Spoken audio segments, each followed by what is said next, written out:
Bonjour Benoît. Bonjour. Alors on est dans une brasserie chez un brasseur, donc ça doit être de la bière je pense. Exactement, bien deviné. Eh, bien deviné, la brasserie Ragnard. Enfin, Ragnar, Ragnar. Ah, comme le ah, Ragnarok. le Ragnarok. Elle est située où cette brasserie? On est situé juste à côté de Rouen, donc bien à lieu de côté. passage de Ragnar, le fameux chef viking qui a remonté la Seine passant par Rouen avant d'attaquer Paris au 9e siècle. Ah, ah bon, je ne savais pas. Donc il est passé devant chez moi. Donc avant Rouen, mais sur les bords de Seine ou? On est en fait à Ouessel, la brasserie est ici D'accord. située à Ouessel et on a aussi un pied dans la ville de Rouen avec le projet de réhabiliter une ancienne église désacralisée, l'église Saint-Nicaise, pour en faire une église brasserie. Donc Ah, ça peut un être lieu qui sympa va ça. mettre en avant l'artisanat et le patrimoine. Alors, il y a quoi? Il y a plusieurs couleurs, donc il y a plusieurs types de bières. Il y a quoi? Absolument, alors on a deux gammes pour faire simple, une gamme de recettes plutôt légères, avec les grandes couleurs de la bière, on va dire blonde, ambrée, blanche, rouge, etc.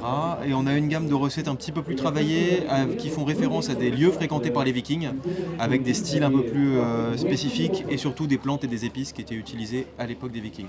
Alors, c'est quoi les plantes et les épices qu'on Alors, utilisait on à a l'époque des Vikings? du genévrier, on a des maltes tourbés, qui font référence un peu comme les whiskies écossais, ce même genre d'arôme.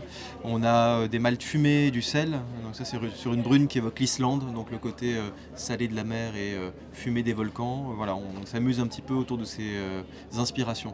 Alors, on fait comment pour fabriquer une bière? Alors on commence par récupérer, en fait, par faire infuser en quelque sorte les maltes. C'est des céréales, essentiellement de l'orge, qui est passé par une malterie.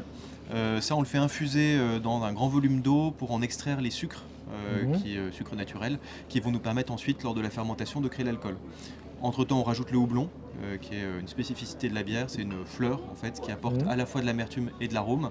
On peut en profiter pour rajouter ce qu'on fait nous, des plantes ou des épices, pour des bières plus fruitées, des bières avec différents petits ajouts. Et donc la fermentation prend son cours et on a à peu près un mois, grosso modo, pour faire une bière. Pour un mois. Un mois entre le moment où on brasse, Oui. la fermentation et puis la garde. On garde généralement pendant 2-3 semaines pour finaliser les bulles. Et après, on la met en bouteille et là, ça tient Ça un tient, moment. ça tient un bon moment, Un bon et moment. puis l'avantage c'est que c'est un produit qui ne se périme pas. Donc même s'il y a une Ah bon? date d'utilisation Oui, c'est optimale, obligatoire. Oui. elle n'est pas, on Ah, ne une sera bière. jamais malade pour en Ah oui, buvant une bière. Voilà. on peut ouvrir une bière même si c'est passé depuis Exactement. Des un fois, moment. parfois même elle peut se bonifier Ah ouais, comme le avec vin. le temps. Ah, Ouais. Ça dépend des faites recettes. vieillir vos bières à la cave. Exactement.